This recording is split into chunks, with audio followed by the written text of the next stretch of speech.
3 अप्रैल को बीजापुर हमले के दौरान नक्सलियों द्वारा अगवा किए गए कोबरा जवान राकेश्वर सिंह मनहास को रिहा कर दिया गया है।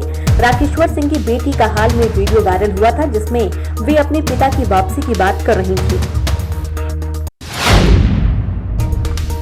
बीजापुर हमले के दौरान नक्सलियों द्वारा अगवा किए गए कोबरा जवान को छोड़े जाने से उनके परिवार में खुशी का माहौल है।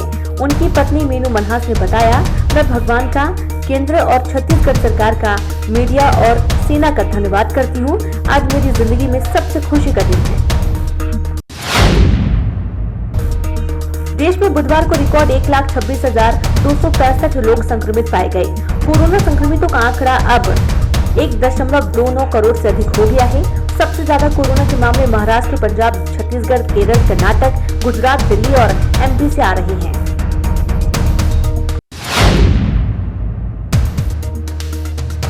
मध्य प्रदेश के सभी शहरों में शुक्रवार शाम 6 बजे से सुबह 6 बजे तक लॉकडाउन का फैसला।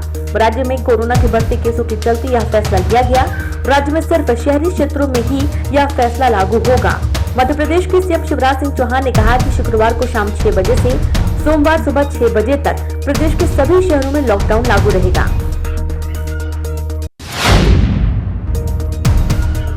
मुंबई और कर्नाटक से हवाई यात्रा से आने वाले लोगों का कोरोना टेस्ट अनिवार्य है। वे वहां से टेस्ट रिपोर्ट लेकर आते हैं तो भी यहाँ टेस्ट करवाना पड़ेगा। हम 2 से 3 दिन में प्रतिदिन 1 लाख टेस्ट करने की कोशिश करेंगे। लॉकडाउन या रात्रि कर्फ्यू की जरूरत नहीं।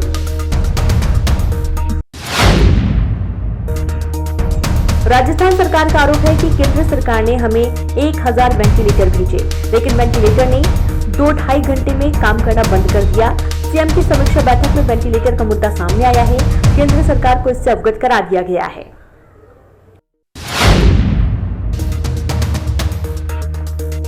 वैक्सीन की कमी को लेकर कई राज्यों ने शिकायत की है, जबकि केंद्र सरकार का कहना है कि यह गलत है। राज्यों के पास पर्याप्त वैक्सीन है, पर नीचे तक उन्हें पहुंचाने की जिम्मेदारी राज्य सरकार की है। पश्चिम बंगाल के मालदा में संयुक्त किसान मोर्चा ने एक महापंचायत कर किसानों से अपील की है कि वे भाजपा को वोट न दें। किसान नेताओं ने कहा, जब भाजपा वाले आपसे वोट मांगने आए तो उनसे आप दिल्ली की सीमा पर किसानों संग हुए अत्याचार व किसान विरोधी कानूनों का पूरा हिसाब जरूर दें। उसके बाद आप जिसे चाहें वोट दें, पर भाजपा को कदापि वोट ना दें। उत्तर प्रदेश के बिजनौर में एक मकान में पटाखे बनाने के दौरान आग लगने से 5 लोगों की झुलसकर मौत हो गई। बिजनौर एसपी ने बताया कि जो काम का संचालक और मालिक था, उसे गिरफ्तार किया जा चुका है। सभी शवों को पोस्टमार्टम के लिए भेज दिया गया है।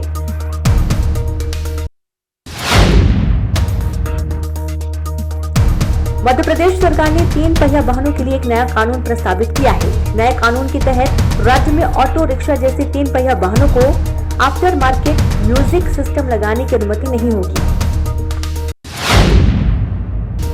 कुंभ के मुख्य पर्व दिवसों पर हरिद्वार में आने वाली महिलाओं को उत्तराखंड परिवहन निगम की बसों में मुफ्त में यात्रा करने की सुविधा दी जाएगी और पूर्णागिरि में आने वाली महिलाओं को भी बसों में मुफ्त में यात्रा की सुविधा मिलेगी। पश्चिम बंगाल में चौथे चरण का मतदान 10 अप्रैल को होगा। इसके लिए आज चुनाव प्रचार थम गया। चौथे चरण में कुल 44 सीटों पर मतदान होगा। चौथे चरण के मतदान के चुनाव प्रचार के अंतिम दिन भाजपा अध्यक्ष जेपी नड्डा ने रोड शो किए। वहीं उत्तर प्रदेश के मुख्यमंत्री योगी आदित्यनाथ ने चुनावी सभाओं को संबोधित किया। साल 2018 से अब तक YouTube अपने प्लेटफॉर्म से 8.30 करोड़ वीडियो हटा चुका है। इनका कंटेंट आपत्तिजनक, कॉपीराइट के खिलाफ या पोर्नोग्राफी था। 700 करोड़ कमेंट भी इस दौरान हटाए गए। कंपनी ने बताया कि हर 10,000 वीडियो में आपत्तिजनक वीडियो की संख्या 16 से 18 रहती है। किसानों की आय दोगुना करने का दावा करने वाली मोदी सरकार ने एक बार फिर खाद की कीमत बढ़ा दी है। नई कीमत के अनुसार DAP की कीमत 1900 रुपए हो जाएगी, जो अभी तक 1200 रुपए थी। इस तरह 50 किलो बोरे पर 700 रुपए की वृद्धि की गई है। सुप्रीम कोर्ट ने जम्मू कश्मीर में हिरासत में लिए गए लगभग 170 रोहिंग्या शरणार्थियों की रिहाई और उन्हें म्यांमार भेजने संबंधी मामले पर फैसला सुनाते हुए सुप्रीम कोर्ट ने कहा, किसी भी रोहिंग्या को तब तक वापस म्यांमार नहीं भेजा जाएगा जब तक उनके डिपोर्टेशन के लिए उचित प्रक्रिया नहीं अपनाई जाती। दिल्ली पुलिस ने उच्च न्यायालय जेएनयू की छात्रा नताशा नरवाल और देवांगना की जमानत का विरोध किया। पुलिस का कहना था कि आरोपी छात्राएं एक ऐसी बड़ी साजिश का हिस्सा थी जिससे देश की एकता, अखंडता और समरसता को खतरा हो सकता था। नरवाल और कलिता को पिछले साल उत्तरी दिल्ली में हुए सांप्रदायिक दंगों के संबंध में गिरफ्तार किया गया था। राज्यसभा में नेता प्रतिपक्ष मल्लिकार्जुन खड़गे ने बृहस्पतिवार को सरकार से आग्रह किया कि तीनों केंद्रीय कृषि कानूनों के खिलाफ चल रहे किसानों के आंदोलन से जुड़े मुद्दे का तत्काल समाधान निकाला जाए। उच्चतम न्यायालय ने महाराष्ट्र सरकार और राज्य के पूर्व गृह मंत्री अनिल देशमुख को झटका देते हुए बृहस्पतिवार को उनकी याचिकाओं को खारिज कर दिया, जिनमें मुंबई के पूर्व पुलिस आयुक्त परमवीर सिंह द्वारा लगाए गए भ्रष्टाचार और कदाचार के आरोपों की सीबीआई जांच के बम्बई उच्च न्यायालय के आदेश को चुनौती दी गई थी।